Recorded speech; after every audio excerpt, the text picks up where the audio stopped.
I'm Aida Khan. Thank you for watching For the Love of Food. So we received quite a few emails from our viewers saying that even though they love seeing the different Pakistani food we feature in our show, it's not actually meant for the calorie conscious. Today we've decided to try and break that notion. We're meeting with a nutritionist who will tell you how you can make food that you eat in your everyday life, Pakistani food, into healthy, wholesome and equally satisfying food. I'm also lucky enough to be meeting with a friend who's volunteered himself for this show today. He, like most of us, has a strained relationship with food. I'd be lying if I said that I didn't. I turn to food for comfort, I turn to food for joy, and then I always end up wondering how I'm going to lose those last 5 to 10 pounds.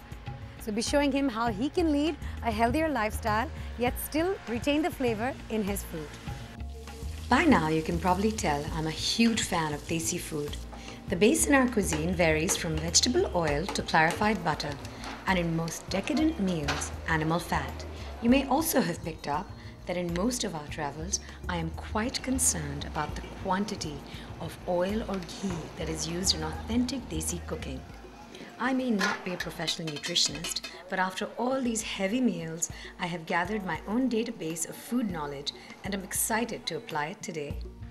Right, so as promised, we are here with a professional nutritionist who will tell us a little about how to make some more healthier food options in our daily life. Assalamu alaikum, doctor, how are you? Fine, thank you. So Dr. Rezan Khan is a resident consultant nutritionist at Shifa International Hospital, and we'll be talking a little to her about Pakistani food. So doctor, how do you think we can make Pakistani food in our everyday life exciting yet nutritious, so it doesn't have to be boiled and bland? Pakistani food is not really different than the rest of the world, but the only difference is the taste buds are different. And here, everybody eats bread and they eat salan or gravy, whatever you call it. But here, they are used to put so much oil and then so much spices, and when something is very oily and very spicy, naturally you don't have a limit to have the chapatis. Then your chapati consumption goes up. Tell me a little about how we can make chapatis healthy and what the healthy value of chapatis is in a daily Chapati intake. is a very healthy food, and you can use the whole wheat flour. You don't have to go for the refined flour in order to make the chapatis. And then the other thing is the chapati sizes comes in different thickness and different sizes. So you have to have some standard on the chapati size. And if we are talking about the slice of bread, for example, and you can make one chapati equal to one slice of bread. How it is possible? You can just take about 3 tablespoons leveled atta, and then you can just make the chapati. In order to make it look bigger, you have to beat it more. So a little about salan. How do you think we can make salan healthy? Oh, you can make the salan very easily too. For example, if you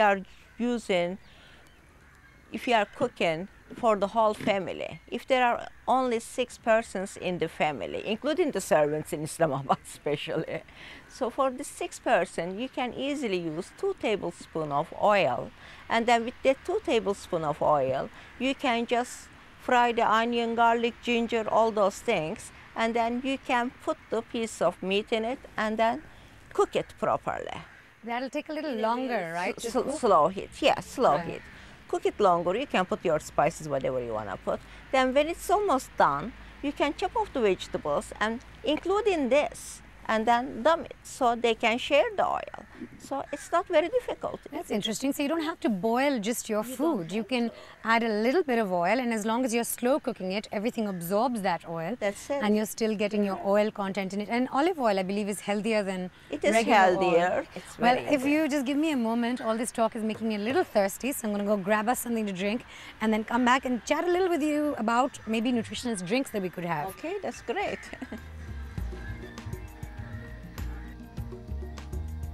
Here you go. I thought we'd take advantage of this autumn afternoon, sit outside and enjoy a cold coffee. That's really Although I don't know if it's beautiful and nutrition. It's really cool, yes. I know, isn't it? It's very. But I just think that I know it may not be nutritionally sound drink right now, but I was craving the cold coffee. No, that's fine. That's fine. Once in a while, I think it's okay to break the rules, once in a while, we can break everything. Yeah, but I think I might be consuming my entire calorie content of the day in this. Not really, not really. Because But so in terms of a good drinks, what is a good nutritional drink? And you know, we're such a nation of tea drinkers. Do you think chai is okay to have? How much is okay to have? It is okay, tea, but here depends on what type of tea you are drinking. If it is doodh pati, and everybody knows what it is, if it is just full of milk, and then if you put the pati in it, and if you are using the whole milk. But isn't milk good for you? I think that. Then that will be really high in calories. Really? But you can change it. You can use the skim milk, and if you are not having so many cups of tea in a day, even you can afford to have 1 or 2 doodh patis with the skim milk. I can actually see all our viewers who are tea lovers sitting there going, skim milk in your tea, in your doodh pati. But I guess it's a change. But at least you are not putting water in it, and you are getting enough calcium and other nutrients too. That's true. I guess we've got to start being a little wise.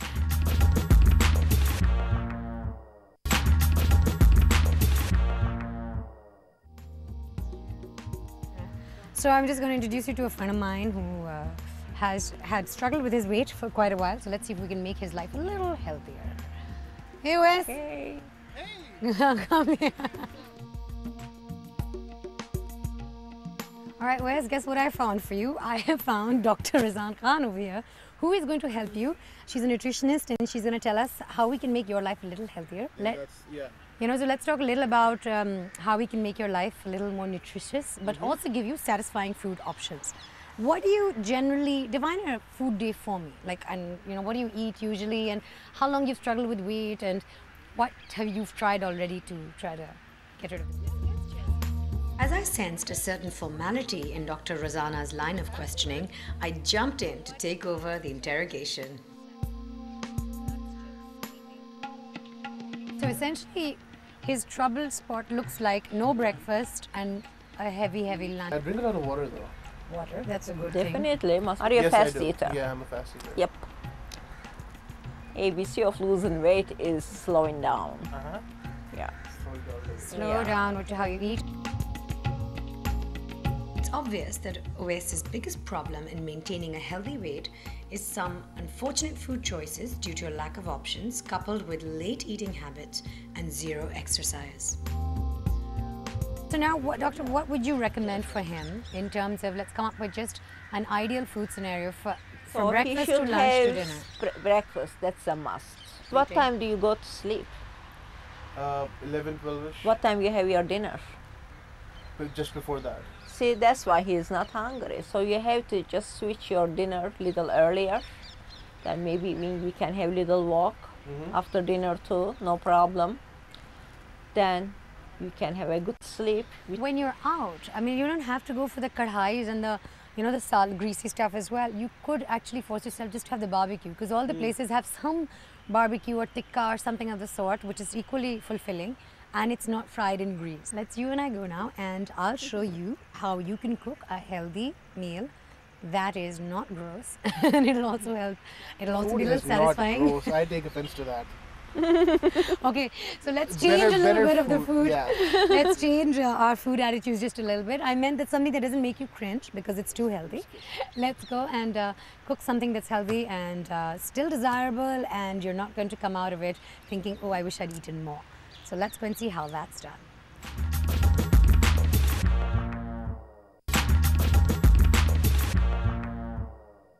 Whenever I pick up a new recipe, I always look for ways to cut down the calories yet retain the taste. It's not always easy, but I've learned a few very effective techniques. Alright Wes, so we are in your kitchen now, and I am going to show you how you can incorporate some of the healthy tips that we learned today into your regular food. Are you much of a cook, or are you not much of a cook? I like to cook once in a while. So I'm going to teach you how you can do a basic such as the chicken kadhai. Okay. That it's pretty much a staple, right? I thought you decided off the kadhais. Yeah, but I'll show you how you can make a kadhai that's actually healthy for you. Kadhai, and then I'm also going to show you how to make a dal, which is not in high in fat content. So let's get started. So for the kadhai, right, you're doing the same basic thing. You're taking your tomato, taking tons of tomatoes, and making the gravy out of that. And tomatoes also, because they release a lot of water, help with the gravy as well. And the key to this kadhai, the reason that it's a little different and healthier, is that we aren't going to add too much oil in it.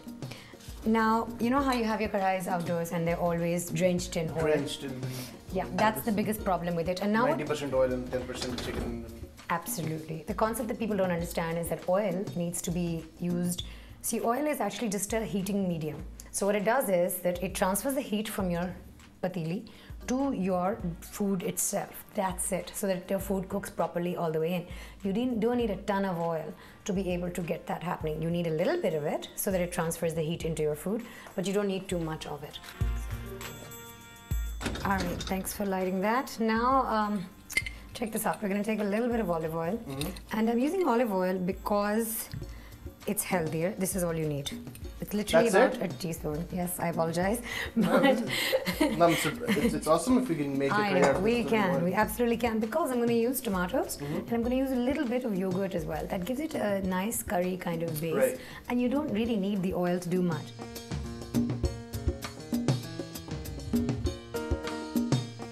Might take a little longer to cook because it doesn't have too much oil in it. Right. So we're just going to have to steam it for a lot longer with all the spices.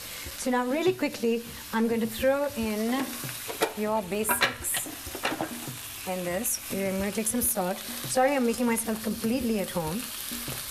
I'm adding a bit of salt and adding a little bit. I've added red peppers, I've added salt, I've added tomatoes. And see, you can already see the oil is coated the tomatoes. And now the tomatoes will release some juice, which also creates a nice paste for it. I'm going to add your basic, your absolute essential garlic and ginger. All Pakistani food, that's the only way you get flavor out of it. It's now time for me to add the meat. Now that this paste is almost done, meat part, now we're just adding our chicken into this. This is a lot more chicken. That's a lot of chicken for 2 tablespoons of oil.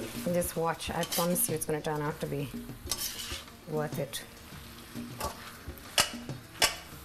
I'm going to now just add, so I'm just going to let this cook, all of this cook with a little bit of yogurt. Not too much. You could use your low-fat variety or you could use any kind. Right. But your yogurt is what's going to add the base to it. And at the end of this, once this is cooked, you just need to sprinkle it with your basics of, dhani, like your hara masala. So you take your dhania and you take your hari mirchi and whatever and add, that's how it adds the flavor. So you're not adding any oil-based flavors, you're not frying things. You're just adding the finishing touches with raw stuff. Okay guys, what we're going to do now is, we've just added our basic spices, thrown in the chicken, have a little bit of oil in there. Just going to cover it, like I said, we'll slow cook it for a while so it cooks in its own steams and everything gets infused within. So why don't you just cover it and we'll move on to the dal now. Rest my chicken. Moving on to the dal. I've soaked the dal a little bit, but let me just show you, this is masoor ki dal. What does it come out? The yellow or what? Yeah, this is the yellow dal. Oh, awesome. You'll be surprised. I love the yellow dal with a little rice and... Okay, you need to make sure that you wash your dal, no matter what your source of dal is in this country.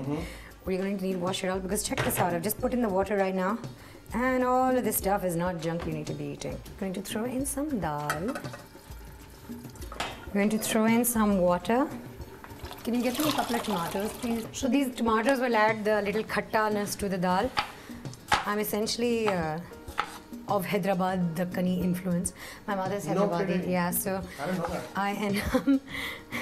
Hey, see, you learn something new about friends every day. Yeah. Yeah, no, my mom's Hyderabadi, so we end up having a lot of khatti dal at home. Throwing in some adrak lasan as well. And we now add salt to taste in the dal.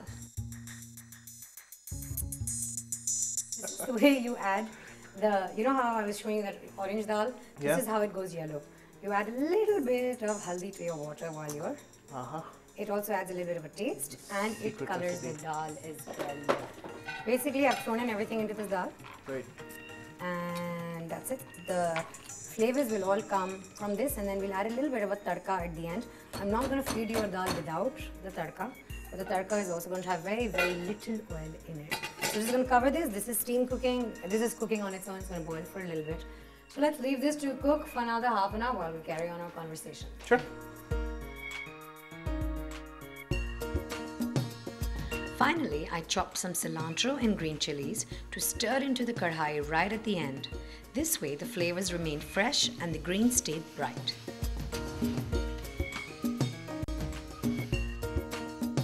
Instead of drenching oil in the tadka, we improvise with just a dribble of olive oil so that the whole red chilies and curry patta get lightly roasted and maintain their sharp flavors.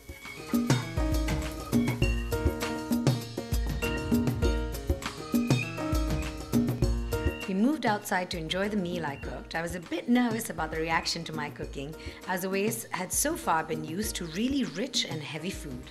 All right, well, let's dig in. Let's see. It doesn't look that bad, right? No, it doesn't look bad at all. Actually. I'm not just trying to put words in your mouth. The amount of time you made me wait for it, I'm gonna like whatever you will cook for me. That's true. That was the secret to this recipe is making the person wait. So you really want to eat it, and it's going to taste really good. What's the verdict? Dal doesn't feel non-oily at all. है ना? We didn't put any oil in it, just a tadka. The tadka and like a few drops of oil. Yeah. Come on, no suspense. How is the chicken? Please tell me. Let me get into it first. I'm just trying to. It's pretty good. Yeah, you think so? Chicken is good, and the best part is it hasn't lost the kadai taste at all. You know, the kadai taste it's very easy to retain. If you add all of these things at the end, like I added the dhania and the hari mirchi and all of that, the raw stuff. Yeah. That also really helps.